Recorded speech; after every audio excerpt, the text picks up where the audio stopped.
പണ്ട് മലബാറിലെ ഒരു പഴയ തറവാട്ടിൽ നടന്ന കഥയാണിത്. അവിടുത്തെ കാരണവർക്ക് ഒരു പ്രത്യേക സിദ്ധിയുണ്ടായിരുന്നു: ചാത്തന്മാരെ സേവിച്ച് വശത്താക്കാനുള്ള കഴിവ്. ഒരു ദിവസം അർദ്ധരാത്രിയിൽ തറവാടിന്റെ മുറ്റത്ത് വിചിത്രമായ ശബ്ദങ്ങൾ കേട്ടു തുടങ്ങി. ആരോ വലിയ കല്ലുകൾ വീടിന് മുകളിലേക്ക് എറിയുന്നു. അടുക്കളയിലെ പാത്രങ്ങൾ തനിയെ നിലത്ത് വീണുടയുന്നു. കാരണവർ പതുക്കെ പുറത്തിറങ്ങി മുറ്റത്തെ വലിയ പ്ലാവിൻ ചുവട്ടിലേക്ക് നോക്കി. അവിടെ ഒരു ചെറിയ കുട്ടി നിൽക്കുന്നു. കയ്യിലൊരു വടിയും അരയിൽ ഒരു ചുവന്ന പട്ടുതുണിയുമുണ്ട്. അവന്റെ കണ്ണുകൾക്ക് തീജ്വാലയുടെ തിളക്കമായിരുന്നു.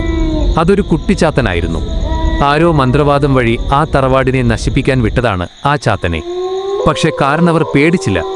അദ്ദേഹം ഒരു താലത്തിൽ അല്പം മധുരവും കരിക്കിൻ വെള്ളവും ആ രൂപത്തിന് മുന്നിൽ വെച്ചു. എന്നിട്ട് പതുക്കെ പറഞ്ഞു, "നീ ഇവിടുത്തെ കുഞ്ഞല്ലേ, നിനക്ക് എന്തിനാണ് ഇത്ര വാശി?" ആ നിമിഷം ആ രൂപം അപ്രത്യക്ഷമായി.